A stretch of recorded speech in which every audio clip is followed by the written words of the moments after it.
lo contrario. O sea, me parece que sí tendría que haber un esquema de rendición de cuentas de ello. Pero más allá de eso, que es lo que yo he estado diciendo y que voy a decir hoy en el Senado, el tema es el siguiente: tienen derecho a proponer lo que quieran, lo que no tienen derecho es a violar la Constitución. O sea, la Constitución dice que todos los cuerpos de seguridad pública son civiles y que la Guardia Nacional tiene que estar adscrita a la Secretaría del Ramo de Seguridad Pública. Lo que el presidente quiere hacer es, como no le dan los votos para una reforma constitucional, quiere aprobar a través de una ley secundaria la militarización del país. Eso no se puede. O sea, sea simpatizante del presidente, estés de acuerdo en la militarización o no, no se puede, porque tiene que haber Estado de Derecho, se tiene que cuidar la Constitución y en todo caso que se abra un debate para cambiarla.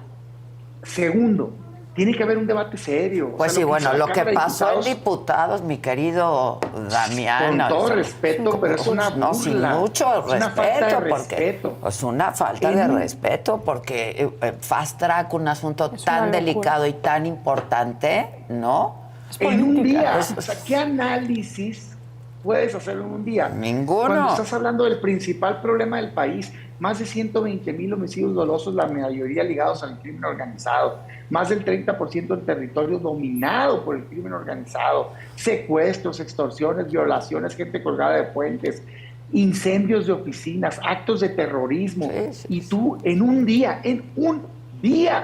apruebas el nuevo modelo, digamos, de seguridad pública. No, yo no estoy de acuerdo. Yo por eso exijo, esa es mi palabra, le exijo a la mayoría que abramos un debate serio en el Senado, que se haga parlamento abierto, que se escuche al ciudadano, que vaya el gobierno federal a explicar por qué quiere militarizar el país, que vengan los gobiernos estatales y municipales a hablar de cómo se ha fortalecido o no, que evidentemente se han abandonado las policías locales, y que juntos encontremos un modelo que sí funcione, pero no que se haga con, digamos, superficialidad, ¿no? Pues, entonces yo de veras exijo un análisis serio, y por supuesto que estoy en contra. Pero para que pase se necesita mayoría simple, que Morena la tiene, ¿no? Entonces... Pero no se requeriría, porque debería de ser reforma constitucional, pero lo van a hacer.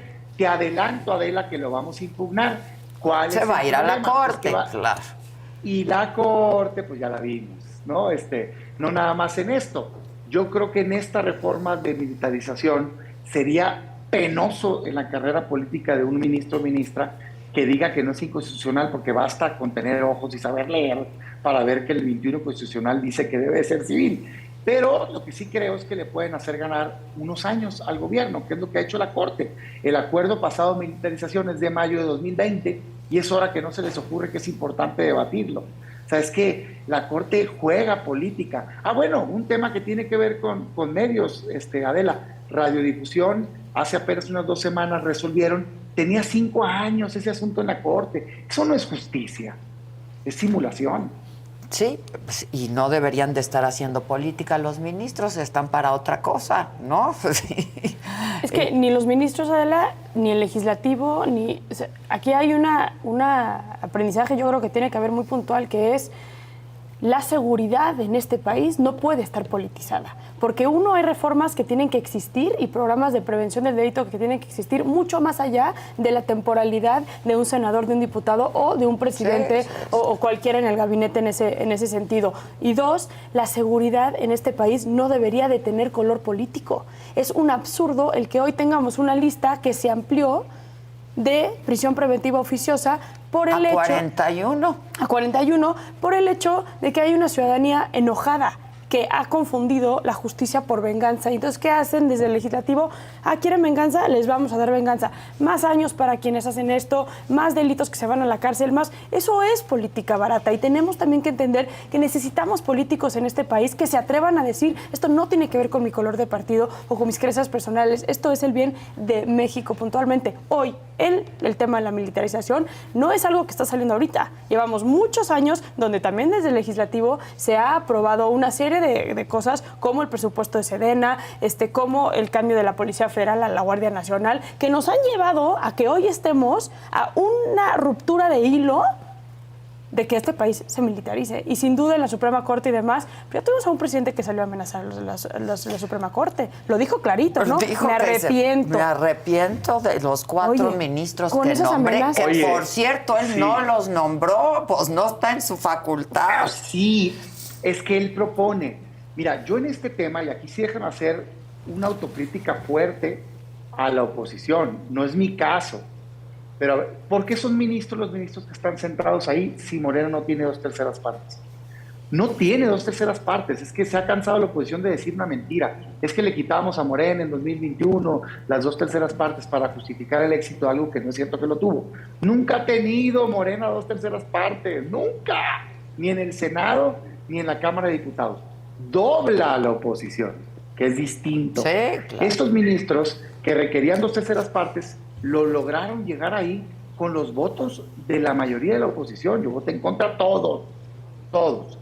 Y no es como que había que ser un genio para ver que iban a portarse sumisos o subordinados al presidente de la República. Pues si algunos venían de trabajar directamente subordinados con él o ser miembros de su equipo político o jurídico. O sea, no había duda de la cercanía política. Y lo mismo ha pasado antes, pero digamos, para mí ese no es argumento porque tenemos que cambiar la realidad del país. Entonces, es corresponsable el Senado de estas malas decisiones Sin duda. de ministros y ministras. Por eso tendríamos que cambiar el mecanismo de nombramiento. Ahora, la falacia de la prisión preventiva como medida de impacto real en la seguridad. Fíjense nada más los datos que voy a dar.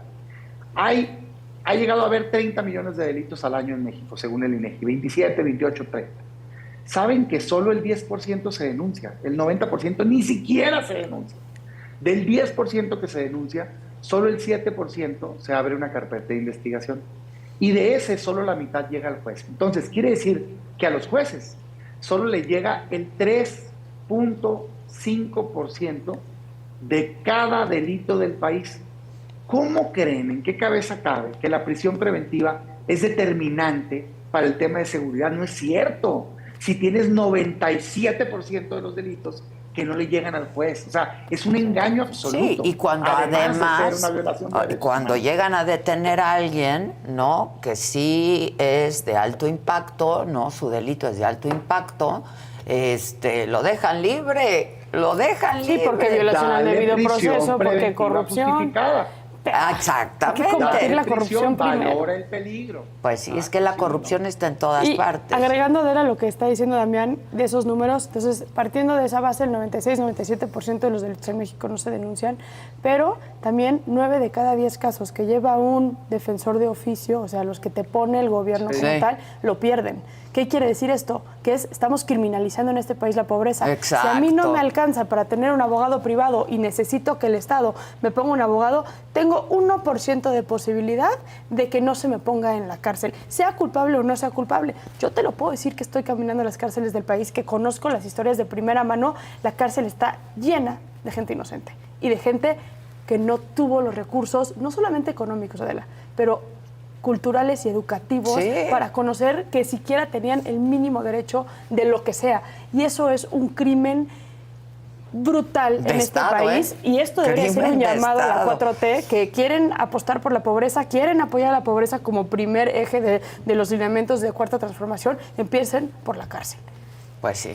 Oye, Damián, rápidamente, sé que estás dando clases y te saliste, pero quiero hacer... No, ya terminé. Ya acabaste. A ver, llega al Senado, ¿no? La iniciativa, volviendo a lo de la Guardia Nacional, para entregar la Guardia Nacional a Sedena, que tiene implicaciones muy importantes, más allá de los militares en las calles o no, porque de pronto, pues esa es una facultad del Ejecutivo de usar a los militares en asuntos de excepción, ¿no? Pero, ¿qué va a hacer el Senado? Y yo te pregunto si la alianza está en peligro, porque el PRI pues está proponiendo ahí, ¿no?, una reforma ahí extraña. ¿Qué va a pasar? Mira, déjame diferenciarte el Senado de Diputados. De diputados. El Senado de la República fue el lugar donde se corrigió la Guardia Nacional Militar.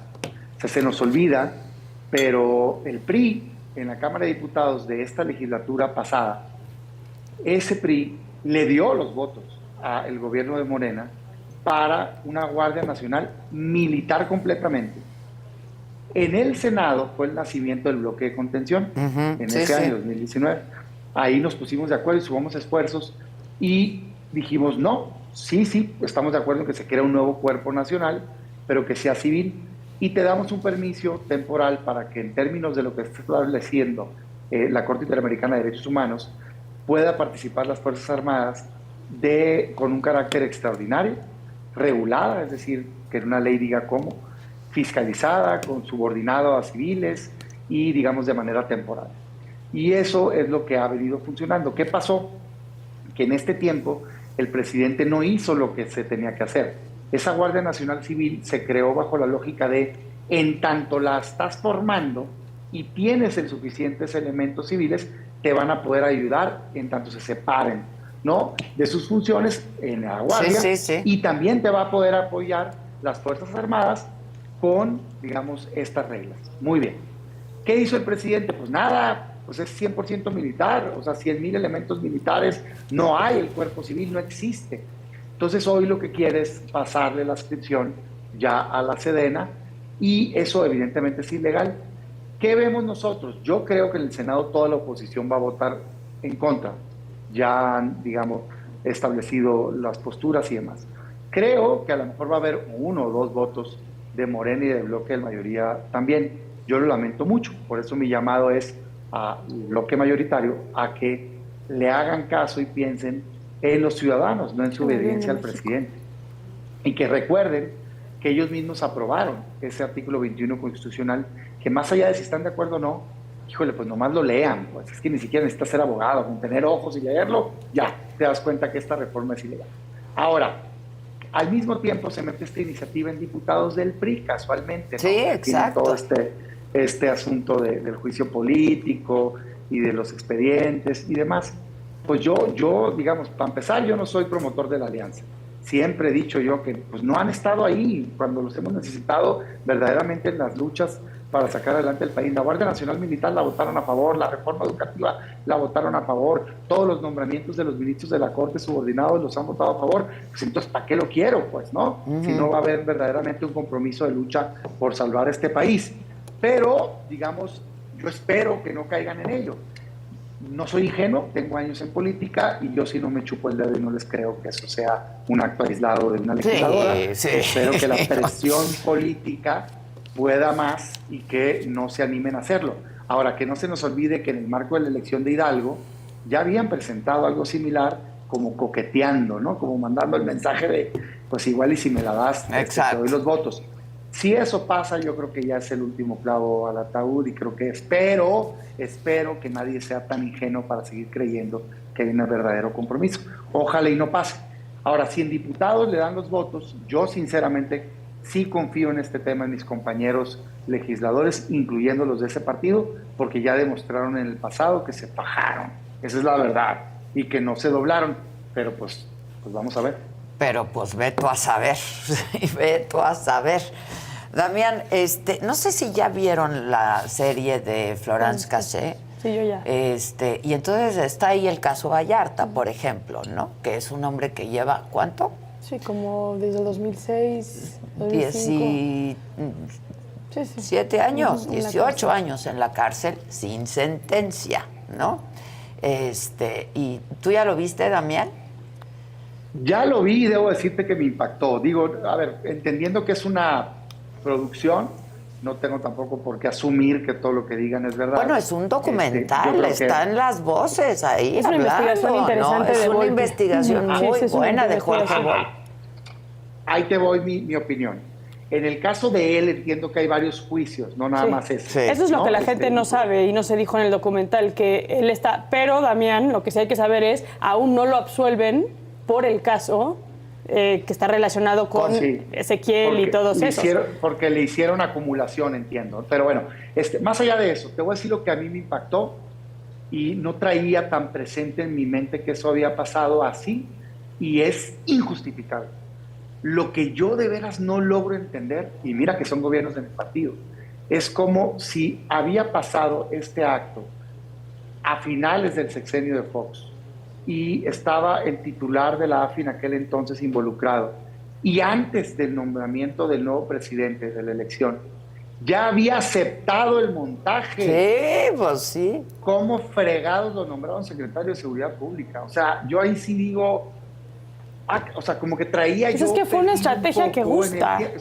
Tú, Fue una estrategia que gustó. Es esto. Pero, O sea, Damián, sí, pero... se hizo así y no nada más fue la única. Vámonos más atrás. Los Tolmex. La banda de los Tolmex fue la misma estrategia. Googleen los Tolmex, entró la policía con los medios de comunicación, las jaulas con donde se supone que tenían a las víctimas, ahí los secuestradores en el piso. O sea, es la misma dinámica. A García Luna le encantaba hacer esto como estrategia y yo creo que se convenció al presidente Calderón en ese momento de decir, esto nos va a dar percepción de seguridad. A la gente le gusta y esto es parte de lo que se toca en el documental. Loret, Pablo Reina, sí, a la gente le gusta tener en la mañana durante 50 minutos que están reventando una casa de seguridad, que están salvando a víctimas, porque la gente está desesperada y sabiendo que es un montaje. Perdón. Yo no sé si sabía que eran un montaje. Yo no, ahí sí no, perdón. Bueno, en el documental se oye el 4-3-2, no se pueden echar tantito para atrás, no se pueden esperar tantito. Bueno, entiendo que lo que él acepta, pues digo, bueno, lo vi yo ahí, es que cuando menos es una, ¿cómo le dicen? Como que lo volvieron a hacer a petición de los medios, más que un montaje. Él alega, no, es que me pidieron que les explicara cómo. Y entonces nos pusimos a actuar. Ahí lo dice. García Luna. Pues, y entonces ahí va el secretario y le obedece a un reportero, ¿no? Sí, por eso, eso en sí mismo, ese solo hecho, me parece injustificable que lo hayan nombrado secretario de Seguridad. O sea, indefendible, ¿eh? Así, indefendible. Y luego todo el tema ya de la posible tortura y demás que se muestra ahí, no. Yo no soy defensor de oficio de nadie, no me interesa si son emanados de mi propio partido. Lo que está mal y hay que decirlo tal cual. Y a mí me parece que eso y el tema del juicio que tienen en Estados Unidos por ligas al narcotráfico, de comprobarse eso, se merece una disculpa pública oficial, institucional este país, por haber dejado que eso sucediera. Ese es mi opinión al respecto, sin ser juez. Mismo Felipe Calderón sale y no menciona nada, ¿no? Que eso también es muy delicado. Felipe Calderón sale de alguna manera defendiendo lo que se hizo y hablando de toda esta relación con Sarkozy y todo lo que hizo. Hubiera estado bien de parte de Felipe Calderón que se